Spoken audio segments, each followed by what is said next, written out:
कि मेरे भक्त को क्या संकट है, क्या कष्ट है, क्या पीड़ा है। इसलिए कहता हूं कि आंखों से भगवान को देखा करो, रोया करो तो भगवान के लिए रोया करो। आंसुओं में बड़ी ताकत होती है। अच्छा बताओ, आंसुओं में ताकत होती है कि नहीं? बहुत शक्ति होती है आंसुओं में। पति अपनी पत्नी को देख ले रोता हुआ तो उसको बेचैनी हो जाती है कि क्या हो गया। वो सब कुछ पत्नी की खुशी के लिए, बाप माँ बच्चों की आंखों में आंसू देख लें, माँ बाप बच्चों को रोता हुआ देख लें, तो माँ बाप बच्चों के पीछे पड़कर बेटा क्या हुआ, तुम क्यों रो रहे हो, क्या तकलीफ है। जैसे एक पिता अपने बच्चों को रोता हुआ नहीं देख सकता, माँ अपने बच्चों को रोता हुआ नहीं देख सकती, एक अच्छा पति अपनी पत्नी को रोता हुआ नहीं देख सकता, उसी तरह भगवान अपने भक्त को कभी रोता हुआ नहीं देख सकते। लेकिन विडंबना तो ये है कि हम भगवान के लिए रोते ही नहीं, भगवान के लिए आंसू बहाते ही नहीं। बेटा नहीं है तो सब लोग रो रहे हैं, पैसा नहीं है तो सब लोग रो रहे हैं, लेकिन जिंदगी चली गई, भगवान नहीं मिले, चित्त नहीं लगा भगवान में, इसके लिए कौन रो रहा है। इसलिए भगवान के लिए समय निकालकर कभी आंसू बहाया करो। संसार के लिए तो बहुत हम रोते ही हैं, ये नहीं मिला तो रोने लग गए, वो नहीं मिला तो रोने लग गए, लेकिन भगवान के लिए मीराबाई भगवान के लिए रोती हैं। इसलिए भगवान को कभी रो कर के पुकारो, आंखों में आंसू भर करके। आप लोग भगवान को जल चढ़ाते हो ना, गंगा जल, यमुना जल, नल का जल, ये इस जल से क्या होगा? एक लोटा जल भरा शंकर जी पे चढ़ा दिया, एक लोटा जल भरा भगवान जी पे चढ़ा दिया, क्या होगा इससे? चढ़ाना ही है तो एक लोटा जल ना चढ़ाओ, एक बूंद आंसू, नेत्रों का एक बूंद जल चढ़ा दो। भगवान के मंदिर जाओ और भगवान को देखकर भगवान की याद में रो देना, हे प्रभु कब दर्शन होंगे, उनकी याद में रो पड़ना, यही जल चढ़ाना है। उनके लिए रोया कब आपने? लोटा भर पानी चढ़ाना क्या बड़ी बात है, चढ़ा ही रही है दुनिया। गोपियां कौन सा जल चढ़ाती थी बताओ? पानी भर भर के चढ़ाती थी कि नेत्रों के जल से? मीराबाई कौन सा जल चढ़ाती थी कन्हैया को? बोलो। आप लोग इतने बुद्धिमान हैं, इतने पढ़े लिखे हैं, इतनी सी बात नहीं समझ पाए।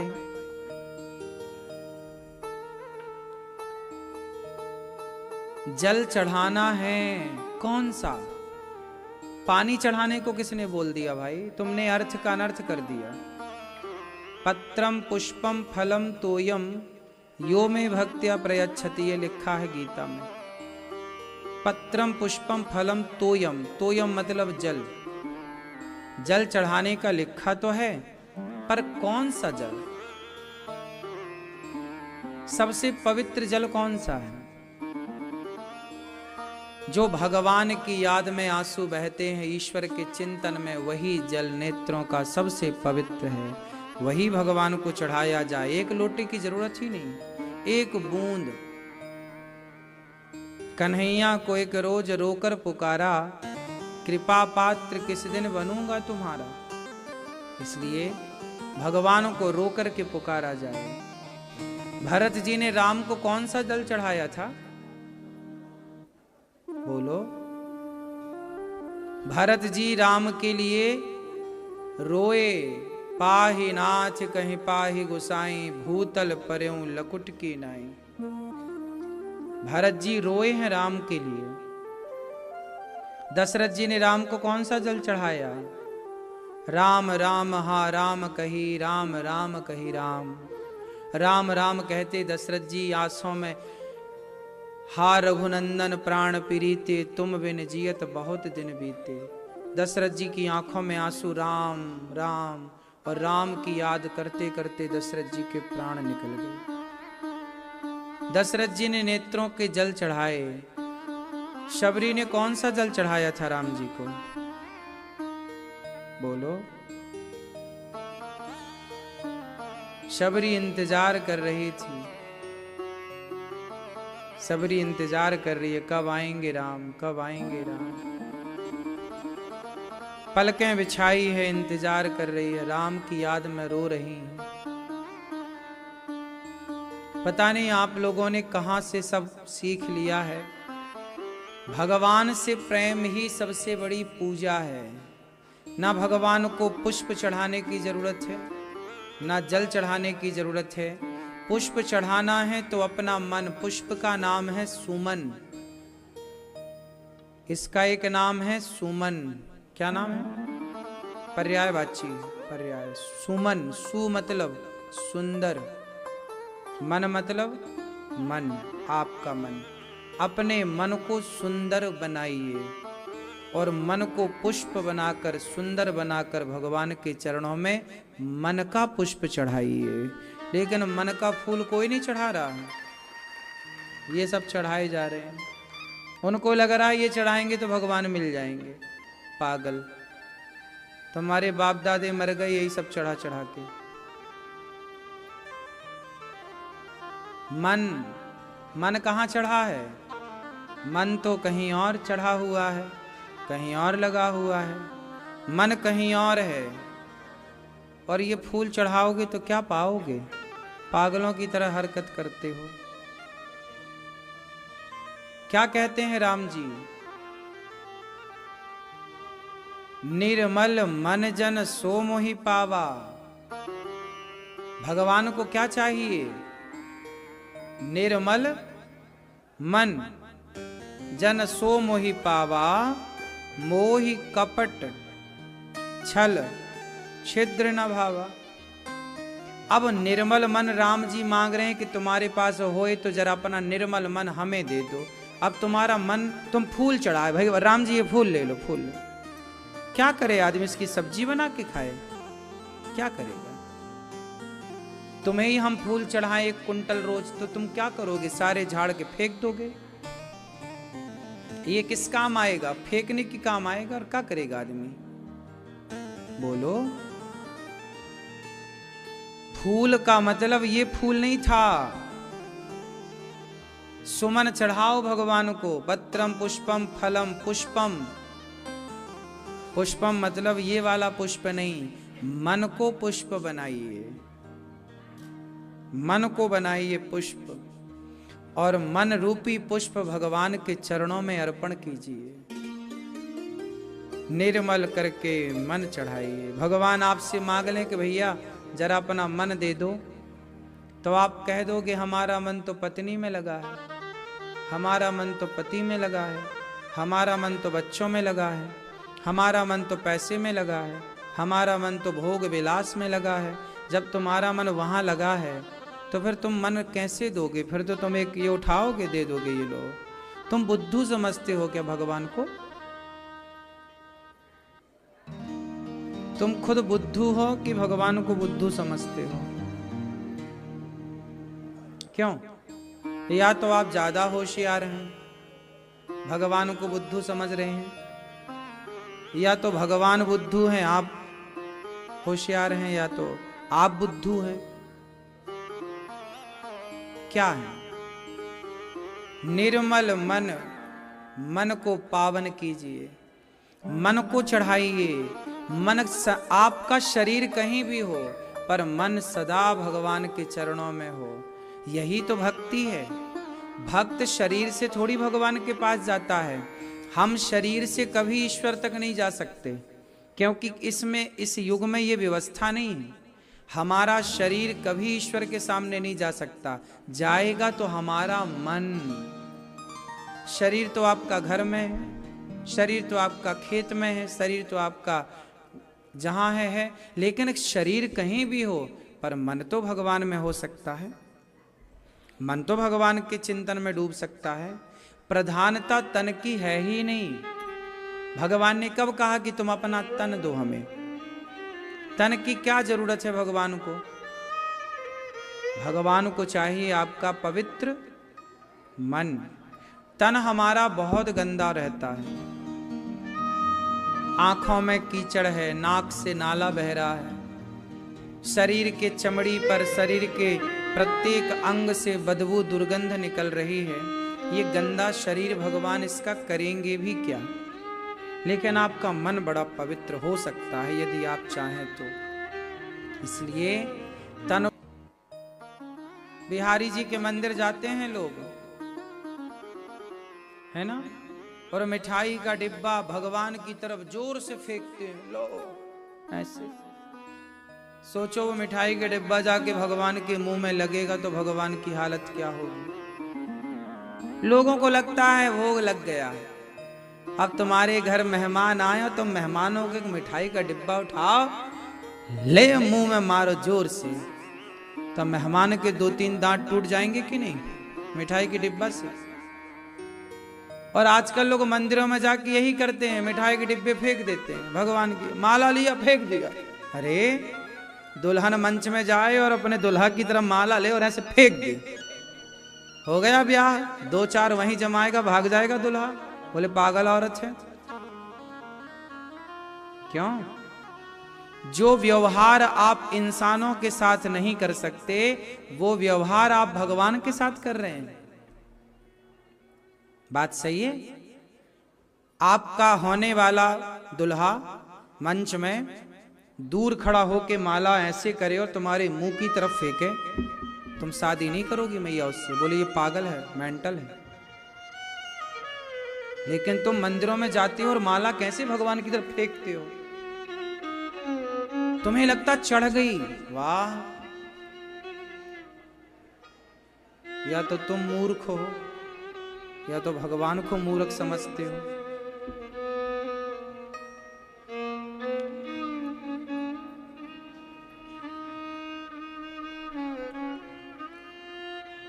क्या सही तरीका है? सही तरीका क्या है? सुनो, जैसे आपने माला खरीदा, ये हार है, भगवान के लिए लिया। इस हार को क्या करना चाहिए कि जैसे आपने लिया, मंदिर गए,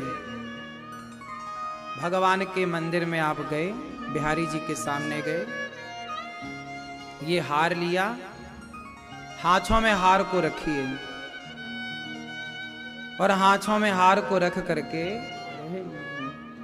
हाथों में हार को रख करके भगवान के आगे खड़े होकर ऐसा भाव बनाइए कि हे प्रभु, आपको हम ये माला पहना रहे हैं, ये हार पहना रहे हैं, ऐसा भाव बनाइए। आंखें बंद करिए और ऐसा भाव, इमेजन भाव, मन से कनेक्ट हो जाइए। ऐसा भाव बनाइए कि आप भगवान को माला पहना रहे हैं, है ना, भगवान को माला पहना रहे हैं, ऐसा भाव बनाइए। अब भाव तो आप बनाते नहीं हैं। अब जैसे लड्डू खरीदे तो लड्डू ऐसा भाव बनाइए कि वहीं से बिहारी जी को आप पवा रहे हैं, भाव से वो ग्रहण करेंगे भगवान। अब आपने ऐसे उठाया और फेंक दिया, ये क्या मूर्खता है? भाव काम करता है, वस्तु काम नहीं करती। शबरी विदुरानी ने भाव से छिलके खवाए तो स्वीकार हो गए, और दुर्योधन ने भाव के बिना 56 भोग परोसा तो भगवान ने स्वीकार नहीं किया। क्यों नहीं समझती इतनी सी बातें? भाव की कमी है। आजकल आदमी के अंदर है ही नहीं भाव, पैदा ही नहीं हो रहा है भाव। आजकल का आदमी, आजकल के लोग केवल औपचारिकता में उलझे, फॉर्मेलिटी। माला खरीदा, फेंक दिया, चढ़ गए भगवान को। ये भाव से, जब आप भाव ऐसा करते हैं कि प्रभु आओ, आपको ये माला पहनाए, तो भाव से भगवान आते हैं। आप ऐसा पहना दो कि ये पहना दिया। अब वो पहना के भगवान की दृष्टि पड़ गई इस माला में। अब ये माला प्रसादी बन गई। इसे नेत्रों से लगाओ, अपने घर ले जाओ, किसी साधु को पहना देना ये माला, भले भगवान की प्रसादी बन गई। अब बच्चों को पहना दो, या भगवान की दृष्टि पड़ना भी प्रसाद बन जाना है, पता है आपको। भगवान देख लें वह भी प्रसादी हो गई, भगवान स्पर्श कर लें वो भी प्रसादी बन गई। ये सब चीज भाव में है। भाव जगत में आप हो ही नहीं, आप तो एक अलग दुनिया में हो। पहले के लोग भाव में जीते थे। भगवान को पहले माताएं, पहले क्या होता था कि रोटी बनती, थाली लगती, थाली में भगवान जी का भोग लगता, तो रोटी तोड़कर, अब आप लोग भोग कैसे लगाते हो, आप थाली निकाले, दाल चावल साग सब्जी रखी, भगवान के आगे रख दिया, घंटी टन टन टन गई, हो गया। ये बलाह टारना है, ये तुम भोग नहीं लगा रही हो, इसे बलाह टारना बोलते हैं हमारी भाषा में। क्यों? तो फिर सही क्या है तरीका? भोग लगाने के समय तुलसी का पत्ता डालो और रोटी तोड़ो, जैसे माँ अपने बच्चे को खवाती है कि नहीं, ए बेटा आज ऐसे रोटी का एक टुकड़ा तोड़ो, साग लगाओ, दाल लगाओ, फिर भगवान जी को, हे प्रभु भाव, हे नाथ स्वीकार कीजिए। ऐसा भाव बनाओ कि भगवान खा रहे हैं और आप खिला रहे हैं। ये एक। फिर दूसरा रोटी का टुकड़ा तोड़ा, फिर अपानाय स्वाहा, व्यानाय स्वाहा, उदानाय स्वाहा, समानाय स्वाहा। नहीं आवे ये तो हे प्रभु स्वीकार कीजिए। चावल है तो थोड़ा दाल चावल में लाओ, खवाओ भाव से। अब भाव है नहीं, खवा है नहीं रहे हैं, रख के भाग गए। तुम बच्चों को ना खवाओ तो बच्चे खाते हैं क्या? बोलो। माँ बच्चे के पीछे पीछे भागती है कि नहीं खवाने? बोलो। फिर भगवान को वही भाव चाहिए जो एक माँ का बच्चे के प्रति भाव है। जो एक भाव माँ और बेटे का है, वही भक्त और भगवान का भाव होना चाहिए कि भगवान अब खाएं। खिलाने के बाद भगवान के मंदिर में एक कपड़ा होना चाहिए, खवाए हो फिर भगवान को थोड़ा सा जल पिलाओ, फिर कपड़ा से ऐसे ऐसे ऐसा भाव होना चाहिए कि आप भगवान जी का मुख साफ कर रहे हैं। ये भाव है। मंदिरों में क्या चल रहा है? भाव की पूजा चल रही है। भाव है तो सब कुछ है, नहीं है तो क्या है? फिर वो भी क्यों कर रहे हो जो कर रहे हो? बिना भाव के किया गया सब बेकार है। भावग्राही जनार्दना, भगवान क्या चाहते हैं? भाव। भाव समझते कि नहीं? नहीं समझते। कौन सा भाव समझते हैं? टमाटर क्या भाव चल रहा है, वो वाला भाव? तुम तो केवल वही भाव समझते हो। आलू टमाटर क्या भाव चल रहा है, वो वाले भाव से थोड़ा इस भाव की तरफ आओ। जब तक इस भाव में नहीं आओगे तब तक अधिकारी भी नहीं है हम लोग। अब लोग ना सवे 10 बजे नहाएंगे। अब गांव में क्या लोग क्या करते हैं? पुरुष वर्ग, स्त्रियां तो, स्त्रियों का भी अभी बताएंगे, पुरुषों का पहले बता दो। पुरुष लोग क्या करते हैं? 10 बजे तो नहाएंगे, या 9 बजे या 8 बजे, जो भी। कुछ पुरुष तो नहाते हैं लेट, नहाएंगे और केवल चड्डी पहनेंगे, है ना?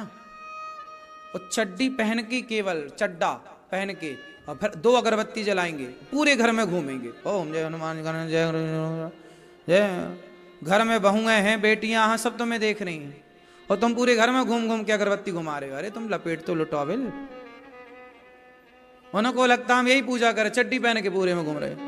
2 अगरबत्ती जलाए, जय हनुमान ज्ञान गुण जगर जगह भी लोगों जगर जय हनुमान। आरती भी कैसे करते हैं? ओम जय जगदीश रे स्वामी जय भक्त जनों के संकट भरण में दूर करे, ओम जय जगदीश रे।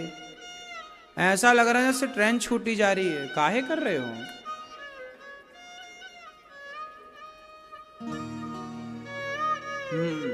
माताएं तो स्नान ध्यान करके थोड़ा बैठ जाती हैं, भगवान को नहवा देती हैं। यदि स्त्रियां भगवान को ना नहवाएं तो घरों में भगवान नहाए ही ना। बहुत स्त्रियां नहवा देती हैं, पूजा कर देती हैं, भोग लगा देती हैं तो भगवान है, वरना पुरुषों के भरोसे तो भगवान महीनों ना नहाए। क्यों? ये स्थिति आज के पुरुषों की है। आजकल का पुरुष बिल्कुल शून्य हो चुका है आध्यात्म से। उसे बिल्कुल फुर्सत नहीं है भगवान के आगे बैठने की, स्नान कराने की, ध्यान करने। उसे केवल पैसा दिख रहा, कमाएगा पागल, मरेगा नरक जाएगा। थोड़ा समय निकालो। क्या भगवान की भक्ति तुम्हारी जिम्मेदारी नहीं है? स्त्री का तो कल्याण हो जाएगा। इसलिए बुढ़ापे में स्त्रियां ऐसे ऐसे सिर घुमाती हैं। बुढ़ापे में जब स्त्रियों का सिर हिलता है ना तो ऐसे ऐसे हिलता, मतलब अब ये दोबारा 84 के चक्कर में नहीं फंसेगी, मना कर रही है। लेकिन पुरुषों का सिर कैसे हिलता बुढ़ापे में? ये फंसेगा, कह ही रहा है। और ना करो पूजा,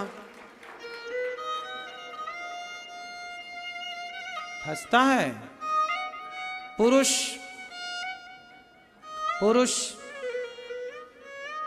संतुष्ट नहीं होता, स्त्रियां संतुष्ट हो जाती हैं। स्त्रियां अपने, कुछ स्त्रियां, हम 2-5% स्त्रियों को छोड़ दें, 95% स्त्रियां अपने पति से, अपने पुत्र से, अपने परिवार से संतुष्ट हैं। और वो मरती हैं तो आराम से। थोड़ा स्त्रियों के अंदर ममता मोह ज्यादा होता है, बेटा बेटा पोता पोता करके मरती हैं, तो फिर इनको फिर 84 में जाना ही पड़ता है। लेकिन ये स्त्रियां जरा पोता पोता बेटा बेटा से मन हटा के यदि चित्त भगवान में लगाएं तो इनका जल्दी उद्धार हो जाता है। स्त्रियों के उद्धार होने की संभावनाएं पुरुषों की अपेक्षा ज्यादा है। लेकिन स्त्रियों में एक दोष है, स्त्रियां जरूरत से ज्यादा आसक्त रहती हैं परिवार से। पुरुष परिवार से इतना आसक्त नहीं होता, पुरुष बच्चों से इतना आसक्त नहीं होता जितना स्त्रियां आसक्त होती हैं। पुरुषों का दोष ये है कि पुरुष लोग बच्चों में तो आसक्त नहीं है, लेकिन पुरुषों के अंदर स्त्रियों की लालसा है।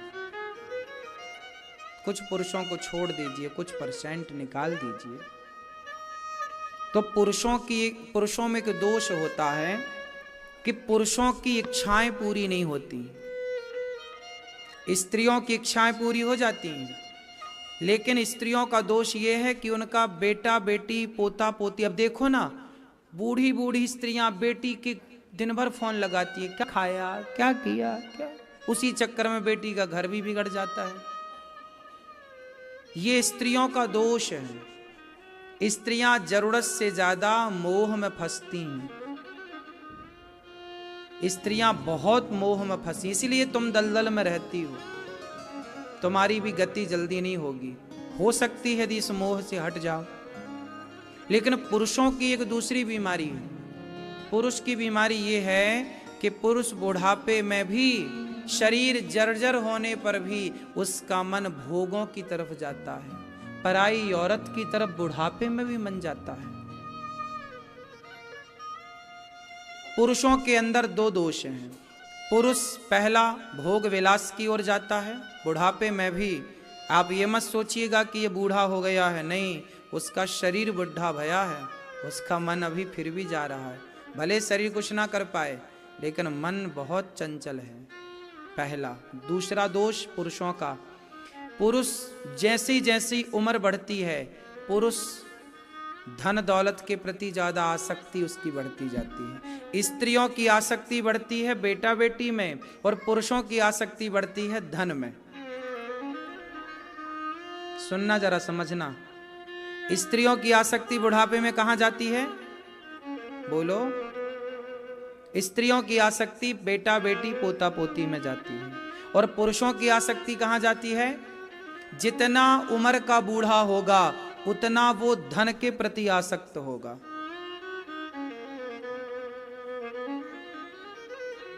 क्यों जी? आप बूढ़े लोग बैठे हैं, मैं तो आपका बच्चा हूं, बताइए सही है या गलत है? कुछ 2% पुरुषों को छोड़िए जो आध्यात्म से जुड़े हैं, जो भक्ति के पथ पर हैं, उनके लिए तो फिर स्त्री हो या पुरुष दोनों के लिए वो ईश्वर में लग गई, आध्यात्म से जुड़ गई या जुड़ गया तो उसका तो बात ही नहीं है, कल्याण है। लेकिन जो 98% या 95% पुरुष और स्त्रियां हैं, हम उनकी बात कर रहे हैं। पुरुष तो आपने ध्यान दिया होगा, बूढ़े बूढ़े पुरुष और बूढ़ी बूढ़ी स्त्रियां, इनका ज्यादा मन कहां जाता है? पैसे की तरफ। बोलो हाँ, ये बात सही है कि गलत है? क्यों जी, आप लोग बताओ। सही है। अब आप लोगों का मन बच्चों में कम है, पोता पोती में कम है, पैसे की तरफ नजरें ज्यादा हैं। और सोचिए क्या माया है विधाता आपकी। आदमी देखो जर्जर हो रहा है, शरीर बिल्कुल शिथिल हो रहा है, लेकिन प्रभु क्या माया आपने फैलाई है कि आदमी पैसे से मन हटाए, जबकि उसे पता है कि मरूंगा तो कौड़ी ना जाएगी, जानता सब है। इसलिए मुर्दे के ऊपर पैसे बरसाए जाते हैं। आपके यहां मुर्दे के ऊपर पैसे बरसाने की परंपरा है? बोलो हाँ कि ना। काहे बरसाते हैं? क्यों मुर्दे के ऊपर पैसा काहे बरसाते हैं? ओ पंचायती मैया सुनो मेरी माँ, मुर्दे के ऊपर पैसा काहे बरसाते हैं? काहे बरसाते हैं? इसलिए बरसाते हैं कि दुनिया वालों देख लो, ये मरने के पहले तक पैसा पैसा करता था, और अब देख छाती में बरसाए रहे हैं पैसा। तेरी ताकत है तो उठा के दिखा ले। जब तक जिंदा था राम नाम ना गाया, भलाई ना किया, पैसा पैसा करता। अब तेरी छाती में बरसा रहे हैं, है ताकत तो उठा। 1 रुपया नहीं उठा पाता, छाती में पड़े हैं पैसा मुर्दे के। तो मुर्दा 1 रुपया नहीं ले गया तो तुम खाक ले जाओगे। काहे पैसे के चक्कर में पड़े हो? राम नाम गाओ, कृष्ण नाम गाओ। इसलिए मीरा जी कहती हैं, पायो जी मैंने राम रतन धन पायो। राम से बड़ा धन कोई हो सकता है क्या? बड़ी प्रबल माया है ईश्वर। हम ये नहीं कहते पैसे ना कमाओ, पैसे कमाओ साहब, खूब पैसे कमाना चाहिए, लेकिन पैसे में आसक्त ना हो। जितना मिल रहा बहुत है। अब हमने बच्चों को तैयार कर दिया, बेटा बेटी कमाएं, तुम कमाओ बेटा, अपनी ज़रूरतें तुम पूरी करो। हमारा शरीर, हम 50 साल के हो गए, हम 60 साल के हो गए, अब हम मरने की तरफ जा रहे हैं। तुम्हारा ध्यान बिल्कुल नहीं है कि तुम मरने वाले हो। अब छोड़ो सब चीज़ें, अब मरने की तैयारियां करो। भगवान का नाम गाओ, भगवान की कथाओं में रहो। क्यों भूल रहे हो? 2 बातन को भूल मत जो चाहे कल्याण।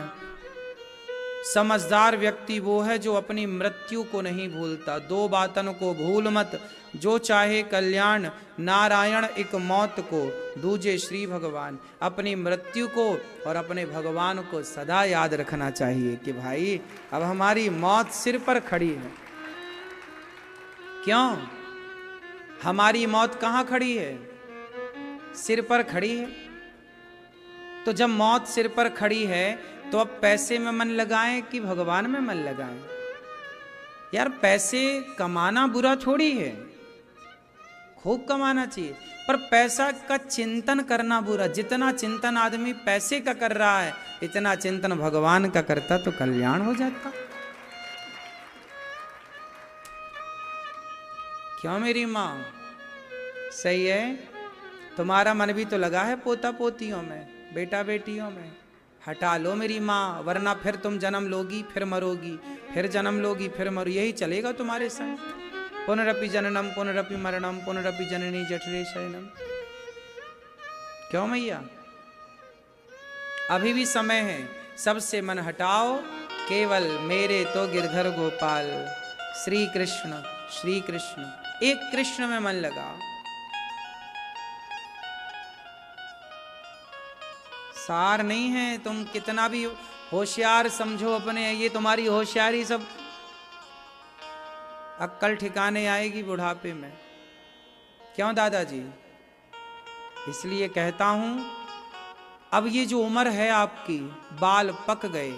बाल पक गए मतलब फसल पक गई। अब कभी भी हार्वेस्टर चल सकता है। यमदूत कभी भी आ जाएंगे, संकेत है। फसल पक गई ना।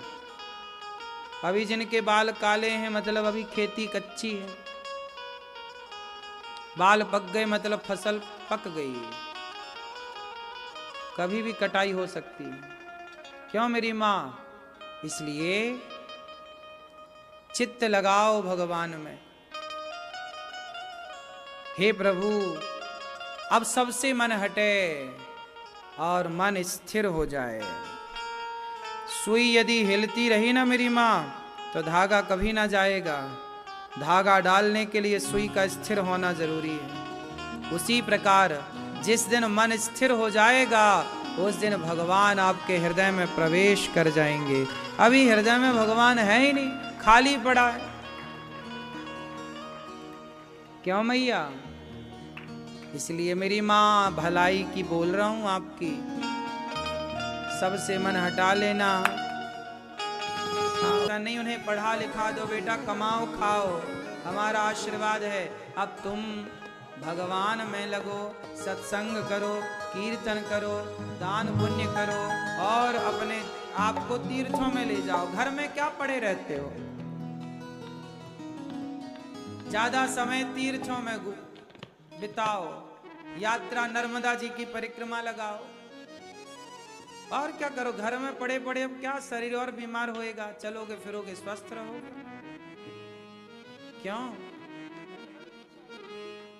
जिनकी पत्नी चल पड़ी, अब पुरुष जैसे अब 70 साल का आदमी है और पत्नी भी तय हो गई है, तो वो 70 साल का आदमी घर काहे पड़ा है? तुम्हारा मन नहीं भर रहा है घर में, है ना? कुत्तों की तरह तुम्हें रोटी मिल रही है, फिर भी तुम्हारा मन नहीं हट रहा है। जाओ तीर्थ यात्रा में, नर्मदा जी की परिक्रमा लगाओ। अब तो अकेले हो, अब तो सौंप दो, भगवान के हवाले कर दो अपने आप को। अब तुम्हारी जरूरत किसी को नहीं है, तुम जबरदस्ती घुसे हो। क्यों मैया?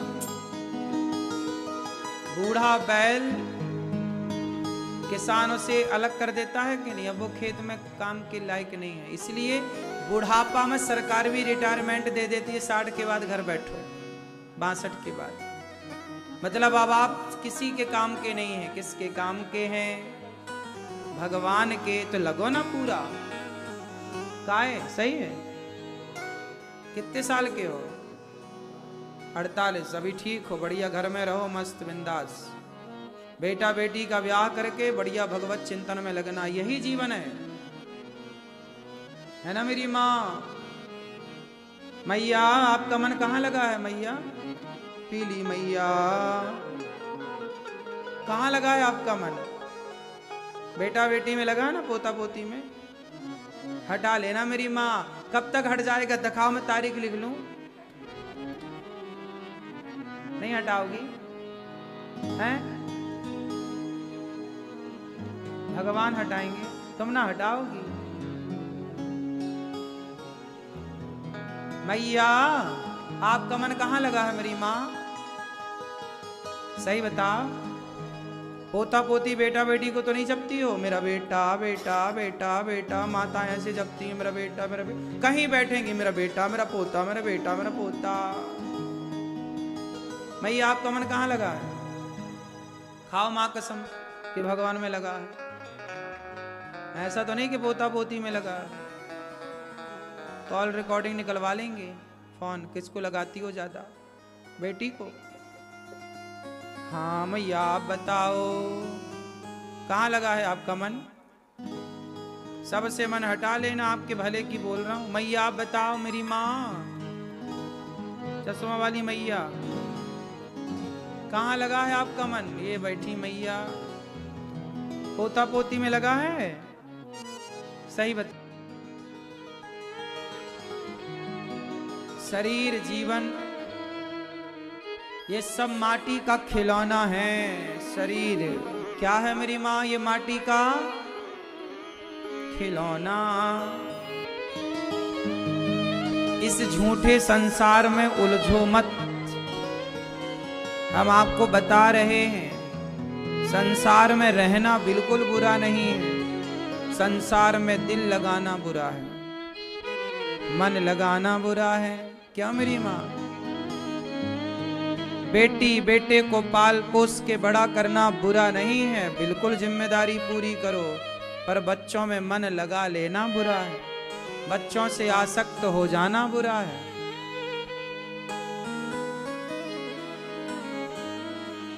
प्रिय भक्तों,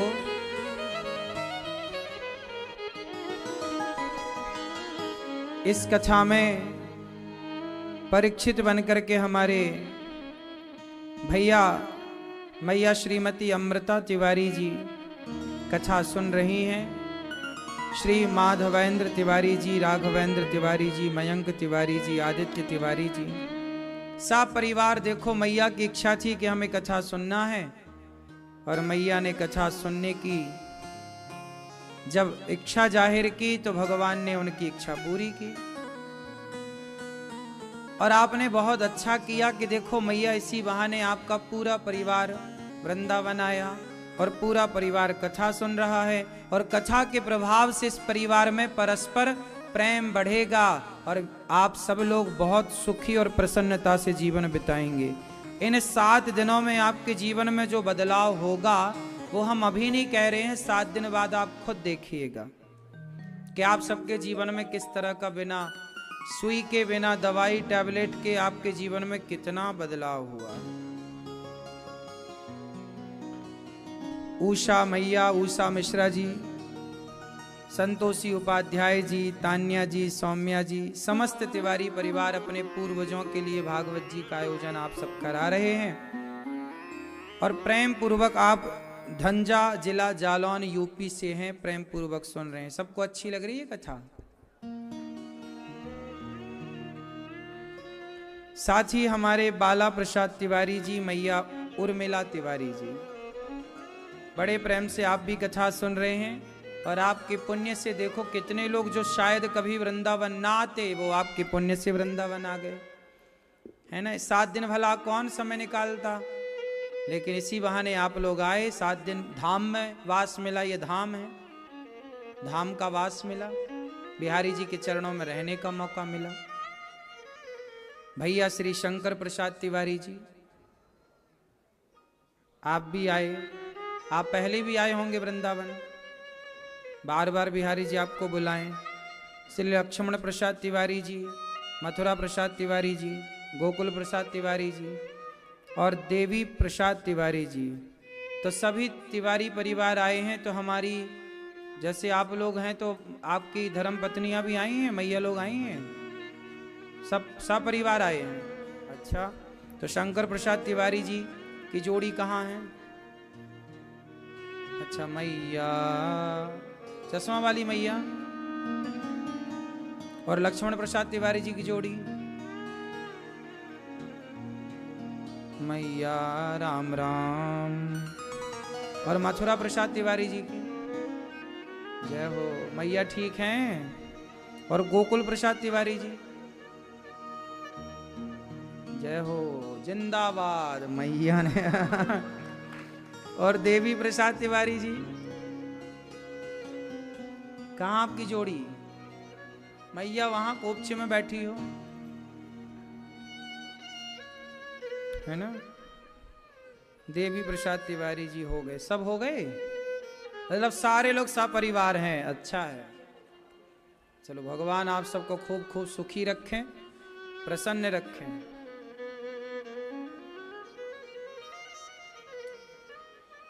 तो भगवान की कृपा से कथा अच्छी लग रही है सबको? मैया समझ में आ रही है? हमारी भाषा कठिन है कि सरल है? अच्छा, हम भी तो वहीं से हैं। हाँ, हमारे पूर्वज भी वहीं रीवा के पास महुड़र गांव है। अमरपाटन के पास। हमारे पूर्वज वहीं से आए हैं। धतुरहा तिवारी, शांडिल्य गोत्र। आपका गोत्र क्या है? वशिष्ठ। ये दास अनिरुद्ध भी तिवारी ही है, शांडिल गोत्र।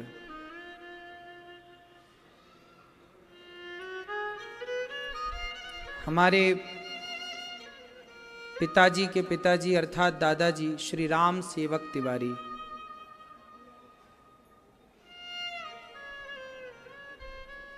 वहीं से थे, फिर वहां से आए। तो हम सब भगवान की ही शरण से यहां वहां गए हैं। आप सब प्रेम से कथा सुन रहे हैं, बड़े भाव से। भाषा सरल हम इसलिए ही रखते हैं कि आप सब बच्चे से लेकर बूढ़े लोग समझ पाएं। कल हम लोगों ने सुना कि कपिल भगवान ने माता देवहूति को उपदेश किया और माता सिद्धा नाम की नदी बन करके बह गई।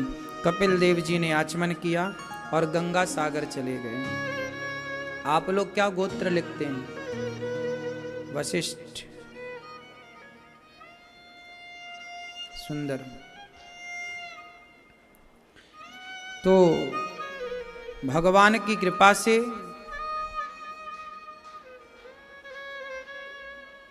मनु जी महाराज के जो बेटे हुए हैं दो, प्रियव्रत और उत्तानपाद। मनु जी की 3 बेटियां हुई, आकुति, देवहूति, प्रसूति। प्रसूति का विवाह दक्ष से हुआ। सबसे छोटी बेटी सती, सती का विवाह भगवान शंकर से हुआ। एक बार माता सती को भगवान राम पर संदेह हो गया। जब राम सीता माँ की खोज करने गए, हे खग मृग हे मधुकर श्रेणी, तुम देखी सीता मृग नैनी।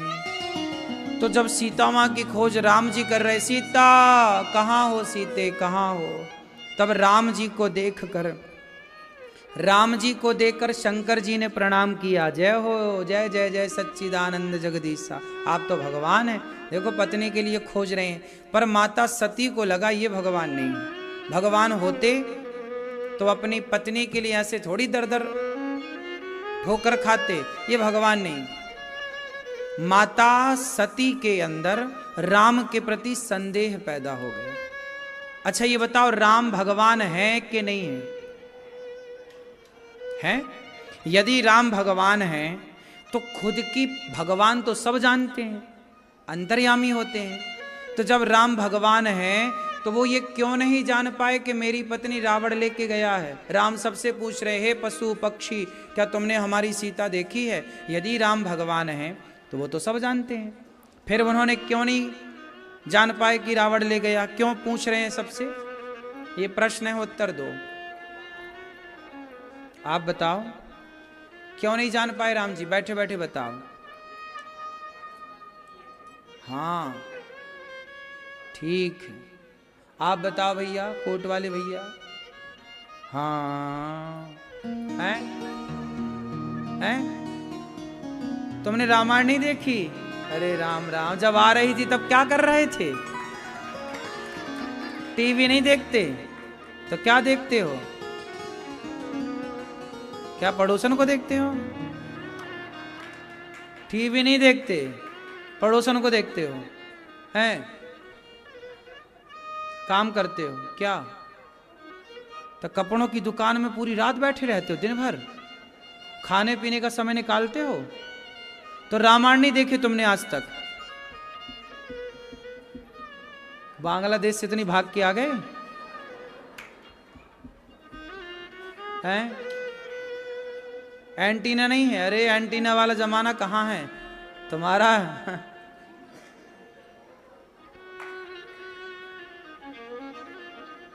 अब बताओ, राम जी को जानते हो? कौन है राम जी? हैं? राम सीता। कितने भाई हैं राम जी? कौन कौन? हो 2 बार कह दिया शत्रुघ्न, हो गए 4। हाँ राम शत्रुघ्न, शत्रुघ्न भरत। जय बात।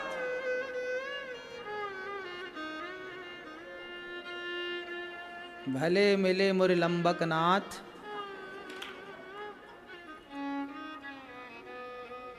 राम जी के पिताजी का नाम क्या है? अरे उनको बताने दो, तुम पहले बताओगी मैया। तुमसे पूछ लें, चलो बताओ राम जी की बहन का नाम बताओ तुम। अब बताओ। हैं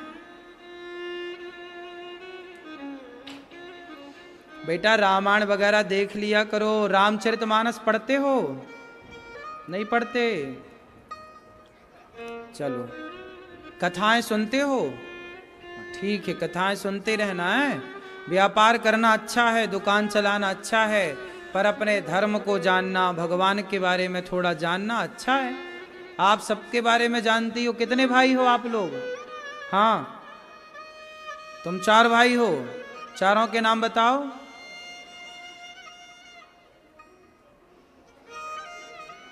भाइयों के नाम पूरे परफेक्ट याद हैं, भगवान के नाम याद नहीं है। खुद की बहन का नाम याद है, भगवान की बहन का नाम याद नहीं है।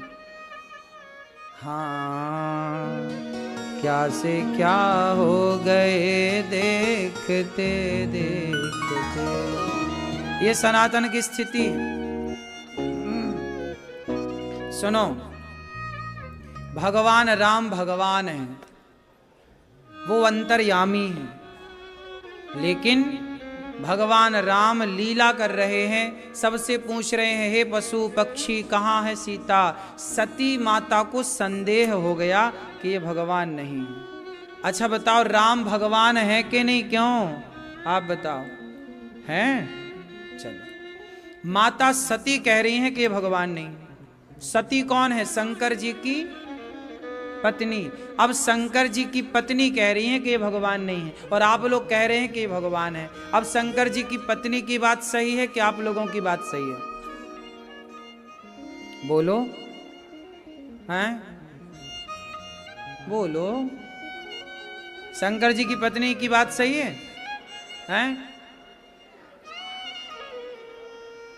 तो आप तो जान गए कि वो मानव लीला कर रहे हैं, तो माता सती काहे ना जान पाई? जब आप सोचो कि क्या आपसे आप सती माता से ज्यादा जानते हो? फिर पर माता सती तो कह रही हैं कि भगवान नहीं है। भगवान होते तो पत्नी के लिए ऐसे थोड़ी फिरते। क्यों माता सती को संदेह क्यों हुआ? चलो बताओ, माता सती को संदेह क्यों हुआ? इस क्यों का उत्तर कौन देगा? माता सती को संदेह क्यों हुआ, आप बताओ।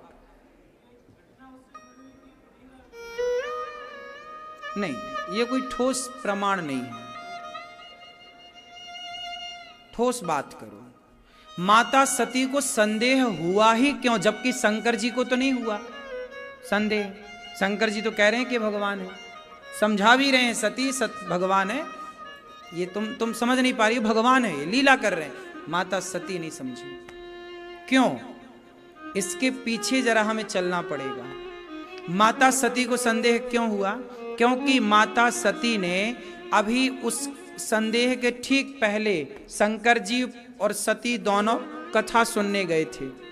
एक बार त्रेता युग माही शंभु गए कुंभ ऋषि पाही, संग सती जग जननी भवानी, पूजे ऋषि अखिलेश्वर जानी। तो अगस्त जी ने कथा सुनाई थी शंकर जी को और सती को। तो भगवान शंकर ने तो कथा श्रद्धा से सुनी, पर माता सती ने कथा को श्रद्धा से नहीं सुना। जिसकी श्रद्धा भगवान की कथा में नहीं है, उसकी श्रद्धा भगवान में कभी हो नहीं सकती। इसलिए भगवान में श्रद्धा तब होगी ना जब भगवान की कथा में श्रद्धा होगी। तो माता सती तो कथा सुन ही नहीं पाई अच्छे से, उनका मन ही नहीं लग रहा था। अगस्त जी कथा सुना रहे हैं, शंकर जी सुन रहे हैं कथा। जैसे आप लोग मूवी देखने जाते हो पिक्चर, ऐसे शंकर जी कथा जब समय निकलता तो शंकर जी कथा सुनने जाते थे सती को लेकर। लेकिन सती की श्रद्धा कथा में हुई नहीं। तो सुनो, जिनकी श्रद्धा कथाओं में नहीं है, उनकी श्रद्धा भगवान में कभी नहीं हो सकती।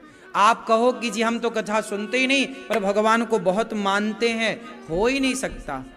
जिसका प्रेम भगवान की कथा में ना हो, हनुमान जी राम को मानते हैं लेकिन राम कथा सुनवे को रसिया। हनुमान जी क्या सुनते हैं? राम की। बिना कथा सुने भगवान से प्रेम होगा ही नहीं। भक्ति स्वतंत्र सकल सुख खानी, पर बिनु सत्संग न पावे प्राणी। कहते हैं सत्संग जरूरी है। एक घड़ी आधे घड़ी, आधे की पुनियाद तुलसी